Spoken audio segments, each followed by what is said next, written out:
Bonjour à tous, c'est le Killer qui vous parle donc pour une nouvelle vidéo un peu spéciale car en effet aujourd'hui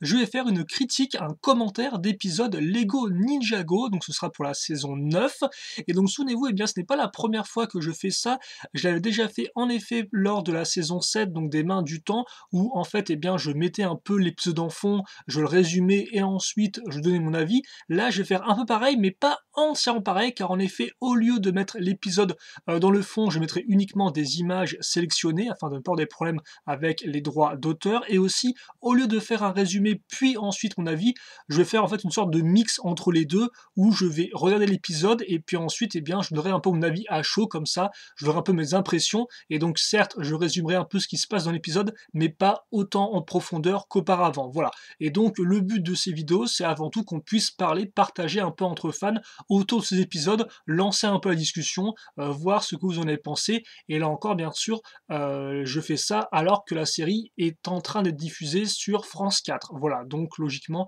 vous pouvez voir les deux dans replay, même si là encore, forcément, il y a un peu de limite dans le temps, mais en tout cas, voilà, au moment où j'enregistre, c'est en train d'être diffusé sur France 4. Et donc, on va commencer avec le premier épisode de la saison 9, donc l'épisode 85, La mère de tous les dragons, son petit nom, et donc un épisode qui forcément reprend directement après la saison 8, souvenez-vous, les fils de Garmadon, Harumi qui se retrouve être méchant, donc là encore, bien sûr, ça va spoiler à mort dans ces vidéos, donc ne regardez pas les vidéos si vous n'avez pas vu l'épisode auparavant, là encore, c'est normal. Et donc, on se retrouve une semaine plus tard, d'après ce qu'on apprend un peu après dans l'épisode, avec justement d'un côté nos 4 ninjas originaux, donc à savoir Kai, Jay, Cole, Zane, ainsi que Maître Wu, donc qui grandit, je vous rappelle, à une vitesse assez grande, qui assez rapidement plutôt, devrais-je dire. Donc de leur côté, ils ont été transportés à la fin de saison 8 dans le monde des Oni des Dragons du fait du thé, du voyage qui leur a été donné par Mistake, qui ne devait être utilisé qu'en dernier recours, et en effet ils en avaient bien besoin parce que sinon ils allaient mourir avec leur Destiny Bounty, donc heureusement ils ont pu utiliser le thé, malheureusement ils se sont retrouvés transportés dans un nouveau monde dans lequel ils connaissent rien, on les découvre alors qu'ils sont en train d'essayer de réparer une antenne radio pour pouvoir communiquer avec Ninjago, ce qui visiblement se passe plutôt mal, d'autant plus qu'on a un Jay qui est complètement fou, on peut le dire, il a décidé complètement de mettre son cerveau de côté et de se laisser aller. Alors c'est jamais vraiment expliqué dans l'épisode, on peut supposer que c'est juste le choc entre guillemets d'être presque passé à la mort et d'être aussi passé dans une autre dimension qui fait réagir comme ça, mais c'est vrai que c'était jamais vraiment expliqué ni justifié, donc on devra faire avec Jay qui fait n'importe quoi pendant quelques temps, même si cela nous donne l'occasion d'avoir quelques tronches rigolotes de Jay, et ça forcément c'est toujours un plus, donc ça effectivement je prends totalement. Aussi, on a Wu, effectivement, qui commence à s'ennuyer et qui a faim, parce que je suppose qu'effectivement, une semaine passée dans le bateau sans rien faire au milieu de nulle part ne doit pas être le top du top, et donc il décide de partir avec Cole pour trouver de la nourriture. Et bien sûr, les ninjas qui tentent tant bien que mal d'enseigner un peu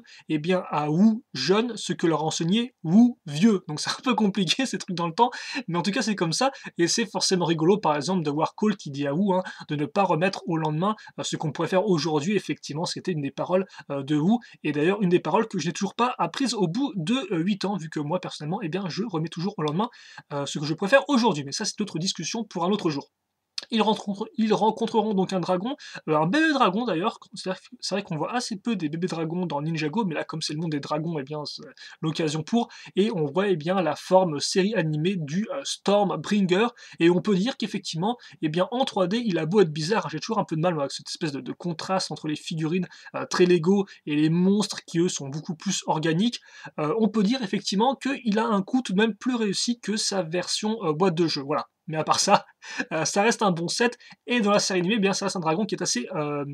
énervé, effectivement, parce que c'est vrai que Cole, d'abord dit à Wu que ce sont leurs amis, ce sont les dragons, et en fait, non, c'est pas vraiment leurs amis, parce que les dragons, on l'apprendra après, et d'ailleurs, on peut le voir dès cet épisode-là, il a une grosse chaîne autour du cou pour une bonne raison, et donc ça fait que les humains, eux, ils aiment pas trop ça, les dragons, dans ce royaume. Donc après une course-poursuite, on a Cole et Wu qui sont enfermés dans une grotte et qui se rendent compte justement qu'il y a des inscriptions au mur, et donc que ces inscriptions n'ont pas été faites par les dragons, mais donc sûrement par d'autres êtres humains. Oh, mystérieux, voilà. Et donc on reviendra sur eux un peu après. Et donc juste de l'autre côté, eh bien on est à Ninjago City qui a été pris de contrôle totalement par Garmadon et ses fils de Garmadon, hein, qui sont sous le contrôle de Harumi, et donc on a une ville en ruine, ce qui est d'ailleurs assez rigolo, ce qui d'ailleurs rappellera un peu, en tout cas moi me rappelle, le film Lego Ninjago avec justement la même ville en ruine suivant le passage destructeur et bien du gros chat, passage que j'ai l'air bien aimé, et donc c'est plutôt cool. Après c'est vrai que une ville un peu détruite, on avait déjà eu ça auparavant avec les guerriers de pierre, il me semble, si je dis pas de bêtises, qui justement envahissent la ville de Ninjago City, mais donc là c'est une occasion de voir la ville version un peu film remise au goût du jour, détruite. Voilà, donc c'est plutôt cool d'être dans cette espèce d'atmosphère un peu vide, avec en plus le petit jeu télévisé où justement, eh bien, les fils de Garmadon cherchent à trouver où est le ninja vert pour Garmadon, mais aussi cherchent, eh bien, un peu à piéger les différentes grosses personnalités de Ninjago, comme par exemple Ronin ou Ronin, ou encore, eh bien, le commissaire de police qu'on avait pu voir dans les saisons précédentes. Voilà. Et donc justement, nous, on se retrouve avec Lloyd qui est caché avec, si je dis pas de bêtises, avec des filles en fait, on peut le dire, hein, avec sa mère, donc Misako, avec Nia, et bien évidemment aussi avec Samurai X, ou plutôt devrais-je dire Pixel, et donc il s'entraîne parce que je vous rappelle qu'en effet Lloyd avait perdu ses pouvoirs lors de la saison précédente, à la toute fin, si je ne dis pas de bêtises, et donc il avait essayé de se battre et tout, mais forcément, ils croient tous que leurs amis, hein, donc Kai et compagnie, eh bien, sont plus ou moins disparus, sont plus ou moins morts, et donc forcément, la motivation n'est pas trop là, alors que pourtant, hein, on voit bien que les trois filles, et Daref, parce que c'est vrai qu'il y a aussi Daref qui esquive de peu les fils de Garmadon lors de leur recherche de la ville, eh bien, ils aimeraient bien que, voilà, que Lloyd se prenne un peu ses responsabilités de chef, aille un peu mieux, mais c'est pas facile. Voilà, on peut le dire. Et donc justement, tant qu'on est sur l'entraînement, là on a au début l'entraînement où ça se passe plutôt mal, et après on a l'entraînement qui se passe un peu mieux où justement Lloyd se bat contre Pixel qui est dans son mecha de Samurai X, et honnêtement c'est un combat qui est plutôt cool, j'ai trouvé, bien animé, et surtout on voit assez peu des combats entre un humain et un mecha, je trouve. On a souvent les mechas contre d'autres, des grosses créatures et autres, ou d'autres véhicules, mais je trouve qu'on a assez peu ce type de combat, ou alors en tout cas c'est moi qui ne m'en souviens pas, et donc honnêtement voir un combat comme ça qui était assez bien chorégraphié, c'était plutôt cool, mais d'une façon assez générale, c'est vrai que depuis la saison dernière, on se rend compte que niveau angle de vue et autres, que ce soit scène de combat ou autre, eh bien, on a quand même quelque chose de très bien réalisé, je trouve. Voilà. Pendant ce temps, on a aussi Garmadon, hein, qui demande à Harumi pourquoi ils n'ont toujours pas trouvé Lloyd, un Lloyd qu'il veut absolument détruire, massacrer, exterminer. Et donc tout ça pour dire qu'au final, c'est Mr. E, Monsieur Mr. E, hein, qui est envoyé pour chasser Lloyd, vu que forcément c'est un robot et donc il ne s'arrêtera pas avant de l'avoir traqué, avant de l'avoir retrouvé. Et d'ailleurs, à ce propos-là, c'est vrai qu'un peu après dans l'épisode, eh bien, alors je sais pas s'il le fait exprès ou pas, mais Mr. E passe juste à côté justement de Lloyd et compagnie qui se sont cachés parce qu'ils ont dû justement quitter leur repère de peur d'être trouvés, voilà. Et justement, je me demandais, est-ce que Mr. E n'a pas un capteur comment dirais-je, n'a pas comment dirais un viseur thermique en fait, qui lui permettrait de voir les empreintes thermiques des êtres humains et donc voilà, la chaleur ressortir. Et visiblement non, vu qu'il passe juste à côté d'eux sans s'en rendre compte, alors qu'ils sont juste cachés avec des vieux sacs en poubelle, sacs de poubelle, oui, sacs à poubelle, excusez-moi, voilà. Donc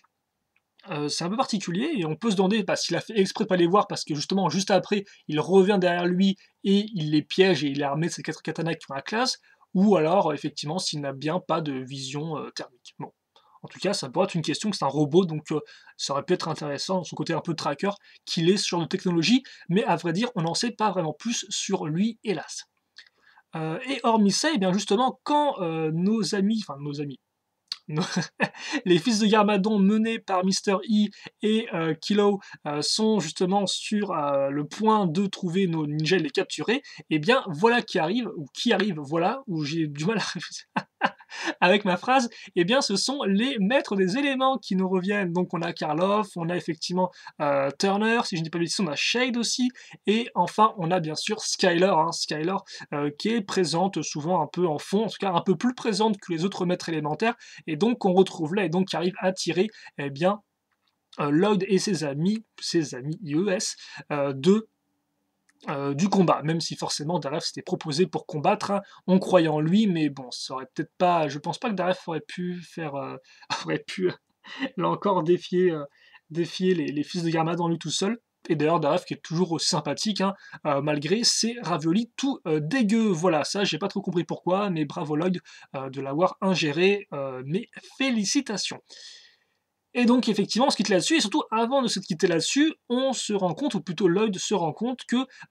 ils se sont retrouvés au niveau des ruines du Bounty, mais qu'il n'y a qu'une partie du Bounty, et justement après, eh bien, ils trouvent la fleur du voyage, et donc là, eh bien, ils font le déclic,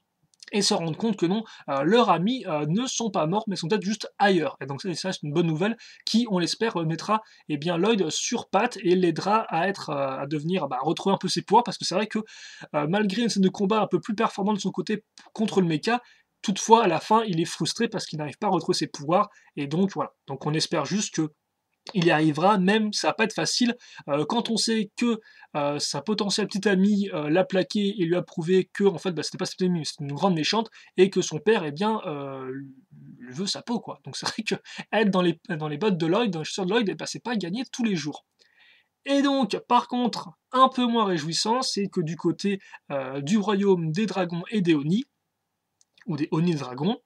et le Oni reste toujours mystérieux, eh bien, on retrouve Cole et Wu qui reviennent là où était le Bounty, ou plutôt les restes du Bounty, mais il n'y a plus effectivement les ninjas qui ont été capturés juste auparavant, eh bien, par les chasseurs de dragons. Et donc d'ailleurs, très chouette, là encore, scène de poursuite avec les ninjas dans le brouillard qui ne savent pas trop ce qui les attaque. Et donc d'ailleurs, c'est vrai que ça m'a fait un peu penser à la scène de poursuite de Jurassic Park, donc le premier film, dans les hautes herbes avec des raptors. Si je ne me trompe pas, c'est bien là-dedans,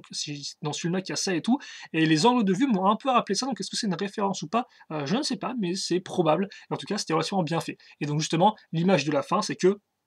eh bien, nos ninjas font face au Iron Baron, le grand méchant donc des chasseurs de dragons. Et d'ailleurs, on peut se rendre compte que sur cette image, on a aussi, eh bien, d'autres chasseurs de dragons qu'on n'a pas eu en 7, tout simplement. Dont 2 filles d'ailleurs, donc ce qui est plutôt dommage, mais bon, au moins on voit qu'elles sont représentées dans la série animée. Et donc voilà pour ce premier épisode qui, ma foi, a été, bah, qui n'était pas trop mal, hein, en termes d'introduction. Je trouve qu'il faisait plutôt bien les choses, pas vraiment de temps mort. On est vraiment dans l'action, aussi bien du côté des ninjas, donc dans le royaume des Oni Dragons, que du côté de Ninjago City. Et c'est vrai que le côté un peu jeu télévisé comme ça, pour piéger les autres, rajoute un peu à l'atmosphère ambiante de la ville en ruine. On sent vraiment un peu qu'ils sont les maîtres de la ville, hein, les fils de Garmadon. Et donc c'est vrai que je trouve que c'est un premier épisode qui était plutôt bien, juste Jay qui est pas trop expliqué, mais hormis ça, les pions sont en place. On comprend que les dragons n'aiment pas trop les humains, et donc bah maintenant il ne reste plus qu'à voir la suite pour voir un peu, eh bien, ce qui nous attend. En tout cas, moi je pense que j'ai fait le tour de cet épisode, donc vous de votre côté, n'hésitez pas à me dire ce que vous en avez pensé, ce que vous avez aimé et un peu moins aimé, et en tout cas, eh bien, nous on se retrouvera très prochainement, donc pour la suite des aventures de nos ninjas. Passez une bonne journée, une bonne soirée, une bonne ce que vous voulez, portez-vous bien, bien évidemment, et à la prochaine. Allez, salut à tous et à toutes.